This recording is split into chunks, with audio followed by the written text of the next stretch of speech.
So was the bastard you were after now riding with the Cowboys? Roscoe Bob Bryant was his name. Oh. But no, this time it was a different bastard I was after.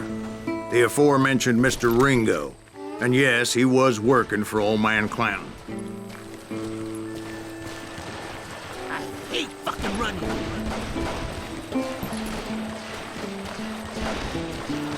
I came upon them robbing a stagecoach, which wasn't surprising, being they were such murderous thieves and bastards.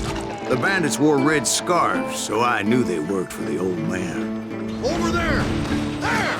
You gotta quit this movie! I did my best to help those poor passengers. Get him! Get him!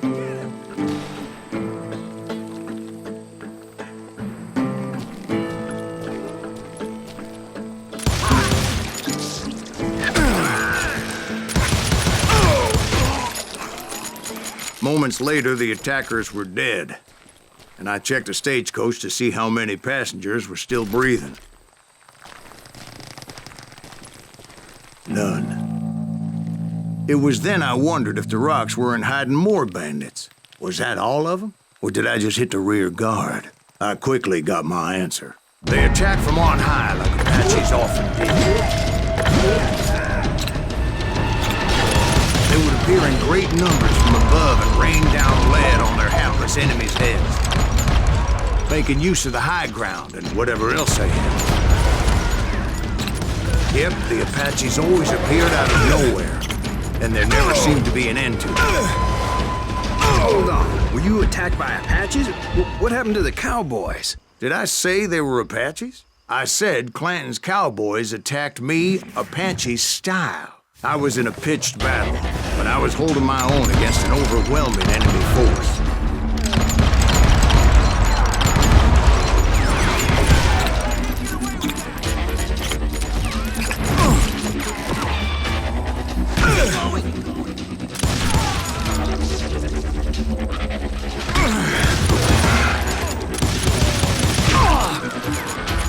See, at the time, I was still pretty green, would often blunder into regrettable situations. But I just kept shooting at anything I could see up in those damn rocks. I didn't see Ringo, but I knew he was with the Cowboys. He and Roscoe Bob had done me a dreadful wrong, and I was determined to have my revenge. But to get to Ringo, I knew I'd have to fight my way past these other assholes first. He's getting away!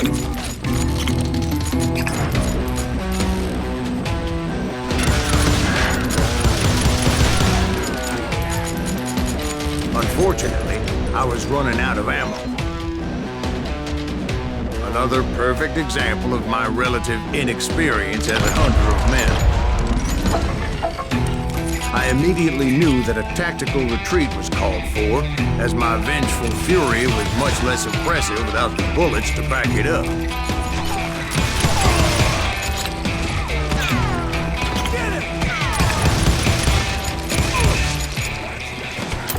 Finally, they managed to corner me. Trapped as I was, the odds of my survival seemed pretty slim.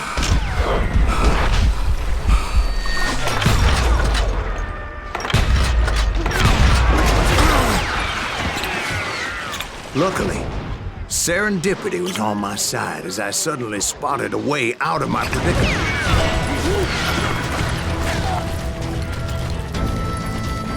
Stand and fight, you coward! I ran ahead as if the devil himself was after me. Bullets were whizzing by my ears, but I wasn't about to roll over and die. I just kept running like there was no tomorrow. Because there wouldn't be if Clanton and his men caught up with me. As I was scurrying around those caves, I thought, what was I thinking? Going up against a gang like this? I just kept running, not knowing where the hell I was going. And that's when something miraculous happened. Like manna from heaven, I found the desiccated remains of what looked like an Apache warrior. The old weapon next to him supplied me with some much-needed ammunition.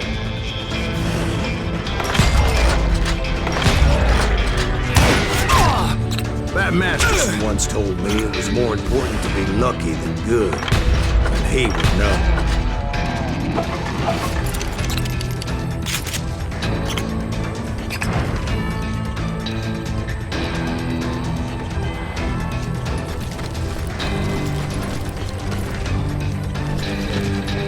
And imagine my surprise when I found a fistful of dynamite to go along with that ammo. That stroke of good fortune evened the odds and bolstered my confidence. It was time to turn the tables. Time for the prey to become the predator. Time for the hunted to become the hunter. Time. All right, Jesus, we get it. They were right where you wanted. That's right, Jack. I was done running. And the old man's boys were not expecting that. No, sir. I came at them like a wildcat. My fury knew no bounds.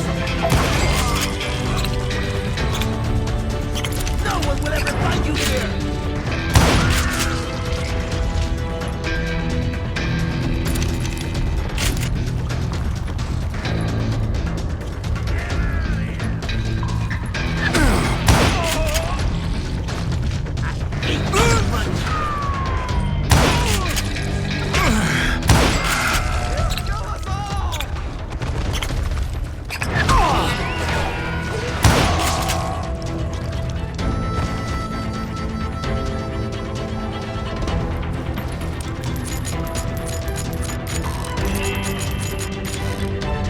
It was finally time for that old man to pay for his sins. Show yourself, coward!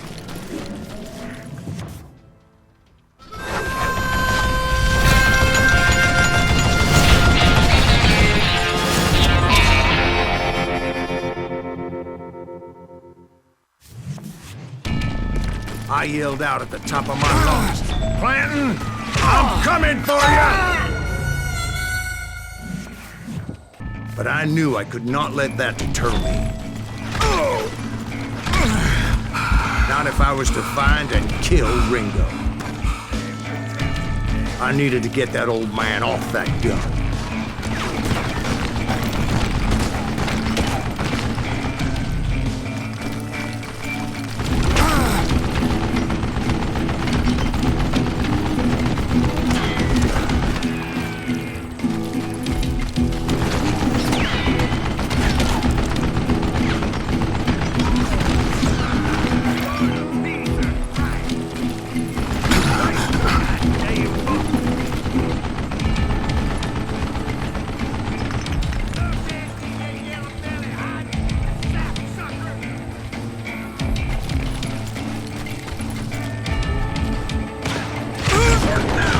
Most everyone thought it was the Juarez who had come up against him in Guadalupe Canyon, but it was just me. I don't know how you lived this long.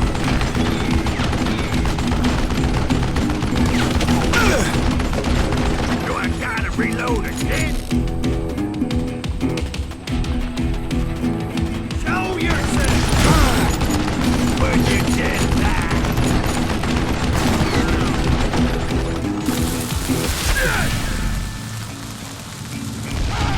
Try me instead, you coward! What I ever do to you?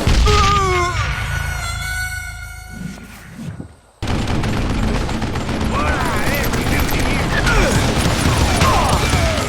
You murderous bastard!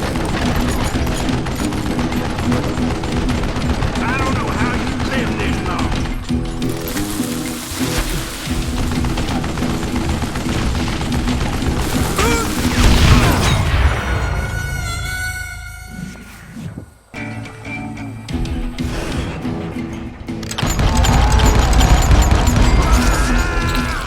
Apparently, one of the Cowboys made it out of there alive and told Ike and Billy Clanton that it wasn't a Mexican who took their father's life that day.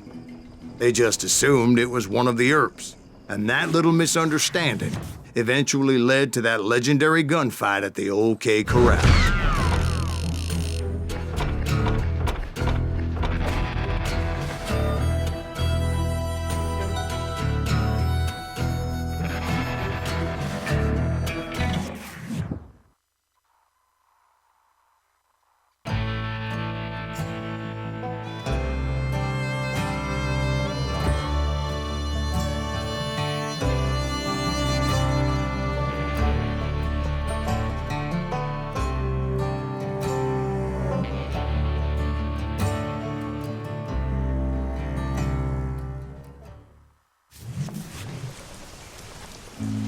A few weeks after that dust-up at the OK Corral, I was still after Johnny Ringo.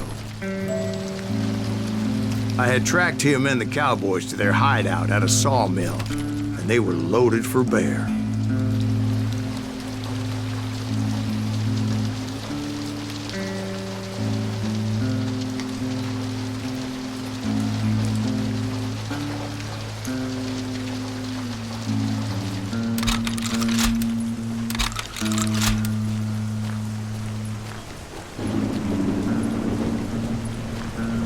Somebody's coming! So,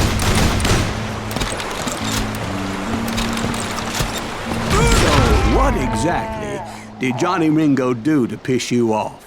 Well, him and that other bastard. Roscoe Bob Bryant? Yep. They both deserve to die, and I promise I'll tell you why. First, I need to tell you about the Cowboys' new boss, Curly Bill Brocious. Earp's coming! Get ready, boys.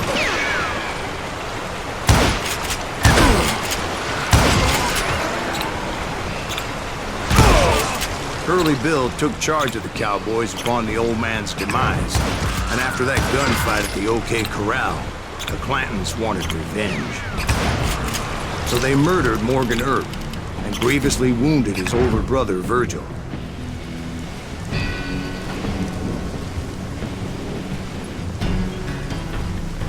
Get around it!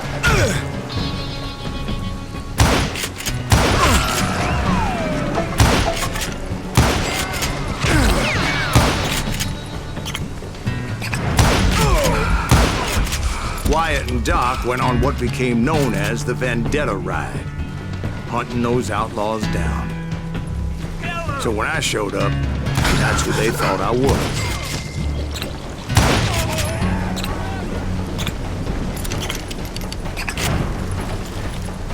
I'm ending you!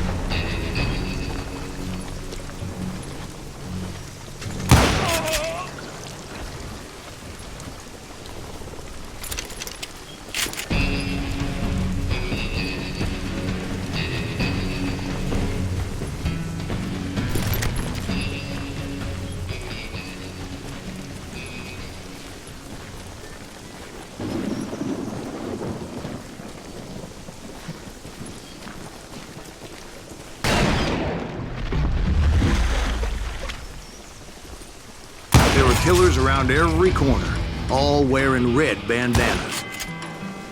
That's how the Cowboys identified each other. And I was beginning to wish I had one myself.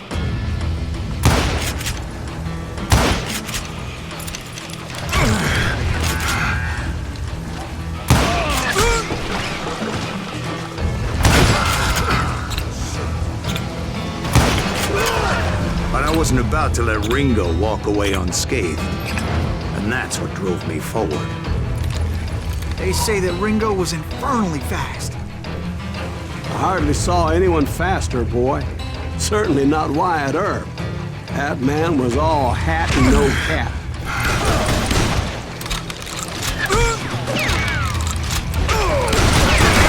Earp wasn't much of a match for him, but Doc Holliday might have taken him. That Longer should have kept his nose out of it. They never charged anyone for the murder of Morgan Earp.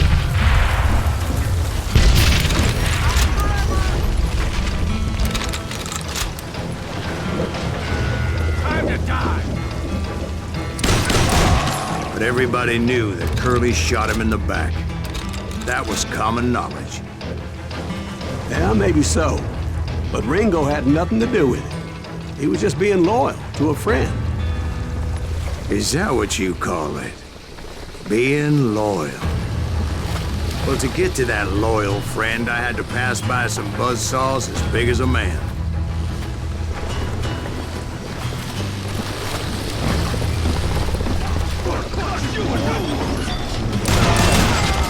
Excuse me, sir. I have a question.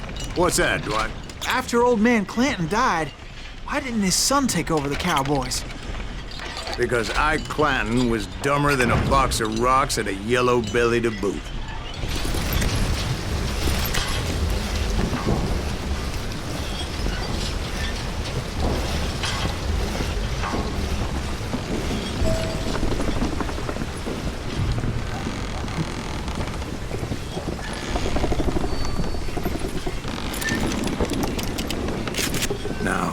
Where was I? Taking down the entire cowboy gang single-handed. Indeed I was, Jack.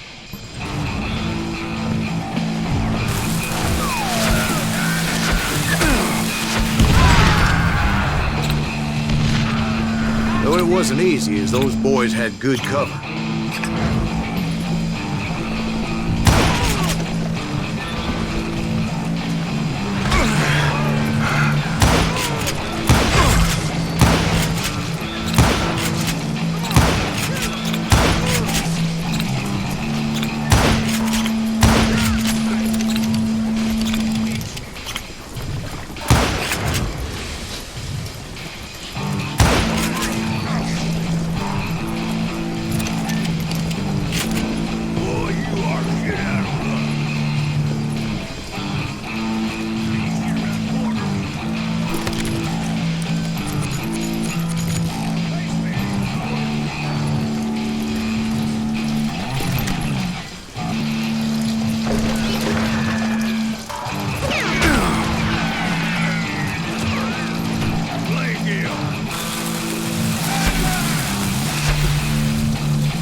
Carts everywhere, piles of lumber, and God knows what else for people to hide behind. That really was one hell of a sawmill. Quite an impressive operation.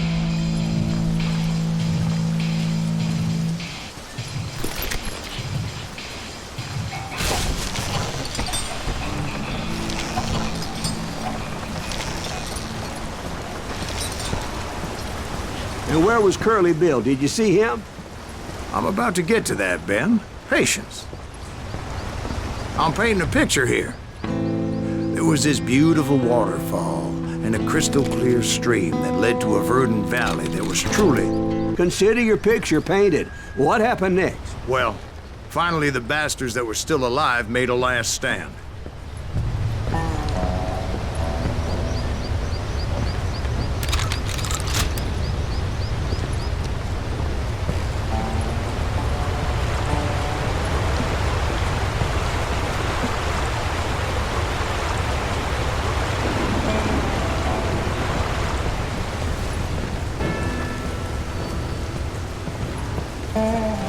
Curly Bill, Johnny Ringo, and his compadres took off into the lumber yard, and I followed after them.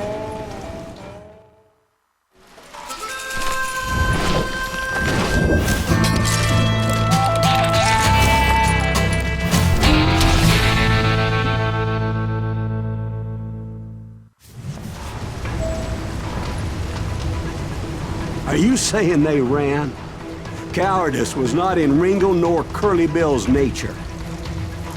No, sir. I never said they were running scared. They just wanted me out in the open. Time to dance with the devil!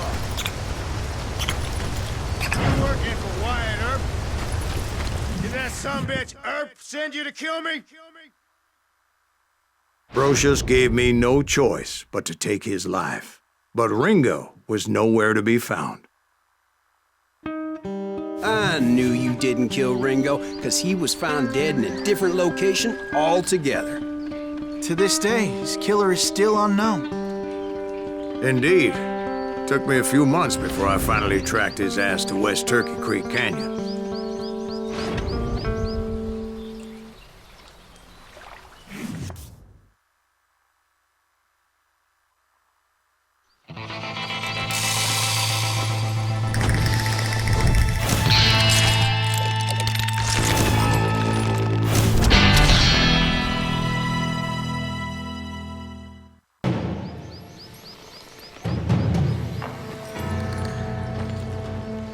That's incredible, sir.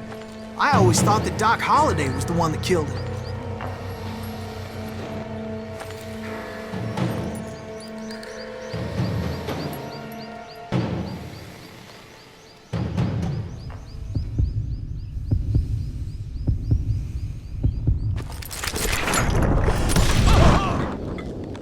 Sorry I had to ruin the legend for you, boy. But the legend ain't always true. Doc Holliday had nothing to do with the death of Johnny Ringo.